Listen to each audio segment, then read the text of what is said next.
બધું જ સમજાઈ ગયું એવું નથી કે છે, બધું જ સમજાઈ ગયું એવું નથી. થોડી ઘણી ગોચામણ શંકા કુશંકા કરાયા કરે. બરાબર જે પૂછે છે આવું થાય છે, અમને પણ થાય છે, અમે બોલી શકીએ ને થાય. અમે અમુક રીતે બોલી ન શકીએ. બાકી આ જે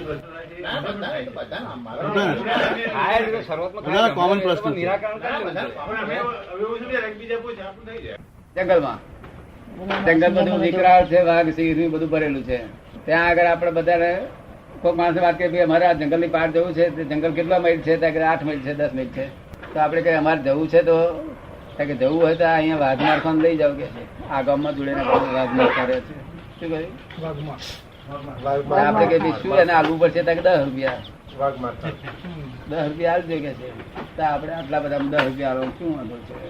આપડે વાઘમારખો કરી લઈએ.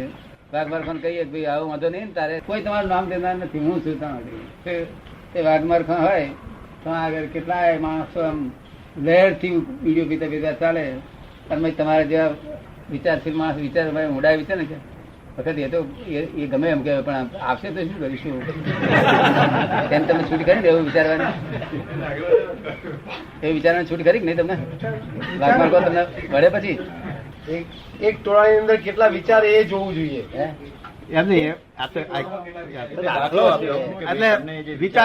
વિચારશીલ માણસ વિચાર આવ્યો એમ કેવા લિમિટ તમે જોવા ગયેલા ગીરના જંગલ પેલો બંદૂકધારી પણ બધા સિંહો બેસી ને આપણે અહીં બેસી રહ્યા આમાં જો આઉટ ઓફ થાય નહીં. પછી આપણે શંકા છે કે મારી ખાતે તો એવું છે એટલે એમ કે કશી કરાય નહીં. આ લિમિટમાં જ રહે. શું તેથી લિમિટમાં રહે ક્યારે? માણસ ને બુદ્ધિ નો અભાવ થાય તારે.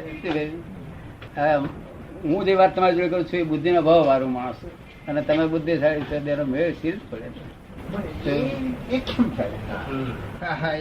તમે જે બુદ્ધિ કાઢી નાખવાની વાત કરો છો, બુદ્ધિ અમારા જીવનનો પ્રધાન ભાગ, અમારા અહંકારનો મુખ્ય ભાગ બુદ્ધિ. અમારા અહંકારના, અમારા જીવનના અહંકારનો જે મિશ્ર ચેતનનો મુખ્ય ભાગ બુદ્ધિ. એ તમારી બુદ્ધિ કલર વિઝન આપે છે એટલે એને બાજુ મૂકવાની છે. એ બરાબર તમને શ્રદ્ધા રાખવી જોઈએ. જ્ઞાનીમાં કે ખરું છે એમ શ્રદ્ધા રાખવી હોય તો બુદ્ધિ બાજુ મૂકવી પડે. પણ જે મારી જોડે બેઠા વગર સમ્યક નથી, જે બુદ્ધિ પોતાનું નુકસાન કરે છે, જે બુદ્ધિ પોતાનું નુકસાન કરે છે એ બુદ્ધિ માટે વાંધો. જે બુદ્ધિ ઇમોશનલ કરાવે છે, મોશનમાં રહેવા દેતી નથી, મોશન માંથી ઇમોશનલ માં લઈ જાય એ બુદ્ધિ માટે આ જે જગત ઉપર વિપરીત બુદ્ધિ ની અસર બધી ફરી વળેલી છે.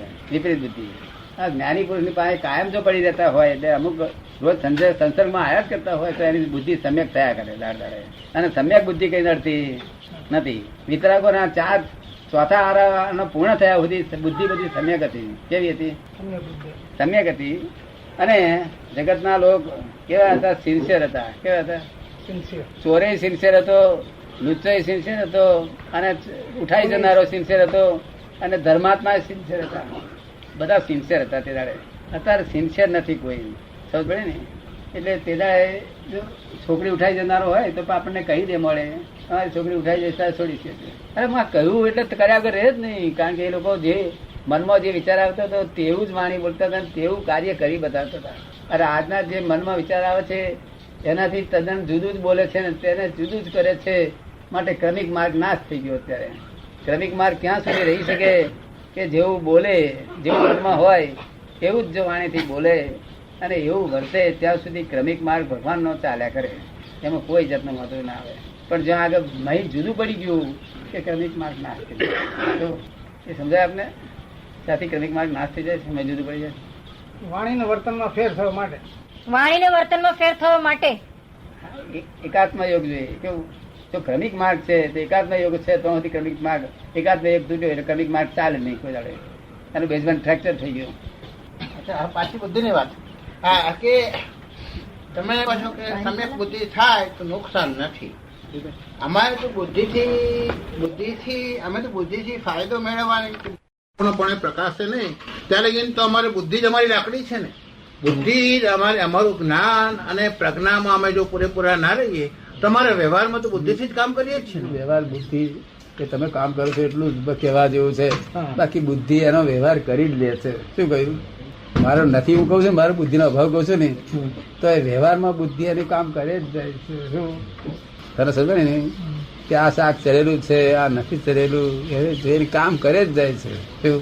એટલે ઉપયોગ પૂરતી જ બુદ્ધિ વાપરવી. હા, એની મેરે વપરાય જ વપરાઈ જ જાય છે. હા, જે બુદ્ધિ મારી છે, જરૂરિયાત છે, વધારે કે છે વધારે, એ જ બધું એક્સેસ બુદ્ધિ, એ બધી એ બુદ્ધિ નુકસાન છે, એ જ વિપરીતતા છે. એટલે જે બુદ્ધિ વિકલ્પ કરાવે છે, વધારે પડતા અક્ષર અપાવે મારું છે તે- કહેવાનું, અહીંથી ટ્રેનમાં બેઠા, હમ.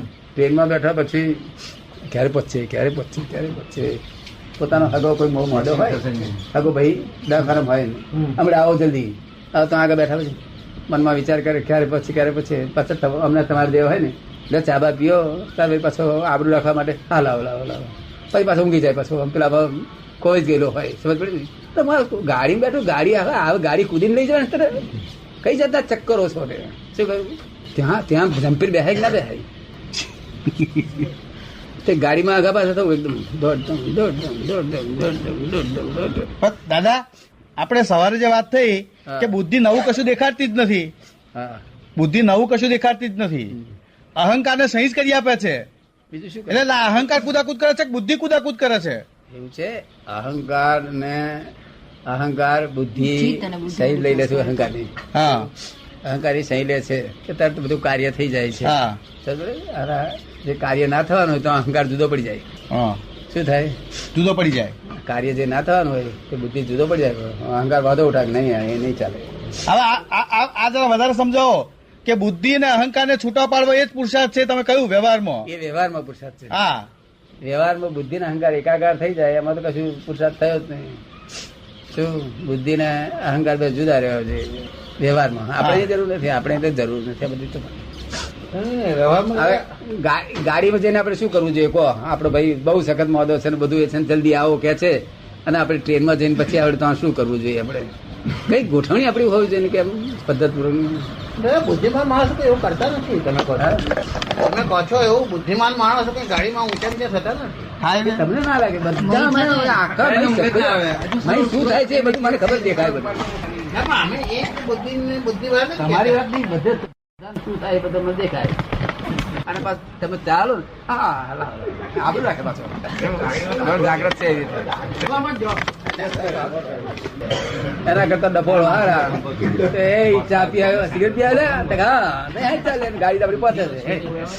હવે એક પ્રશ્ન છે દાદા બીજો કે આત્માનું ચિંતન થાય, આપણે શોધખોળ કરીએ, આત્માનું ચિંતન કરતા કરતા શોધખોળ કરે, પોતે છૂટો પાડવા માટે ભેદ જ્ઞાનનો ઉપયોગ કરી અને બધું છૂટું પાડવા માટે પ્રયત્ન જે કરે, એ એક જે ક્રિયા, એ ક્રિયા બંધનરૂપ છે. શું પ્રયત્ન કરે? આજે મારે હું અસંગ ઉપર વિચારે ચડ્યો, હું આજે અસંગતા ઉપર મેં વિચાર કરવા માંડ્યો. શાનો? હું અસંગ છું, શેનાથી અસંગ છું એ બધું મેં જોવા મળ્યું, અને માટે મેં જોવા મળ્યું કે આ આનાથી અસંગ છું, આનાથી અસંગ છું, આનાથી અસંગ છું. બરોબર છે, આ જે વિચારધારા શરૂ થઈ, બરોબર છે. હવે એ જે વિચારધારા આત્માના લક્ષ્ય જ વિચારધારા છે, પણ આ ક્રિયા છે અને ક્રિયા બંધનરૂપ છે.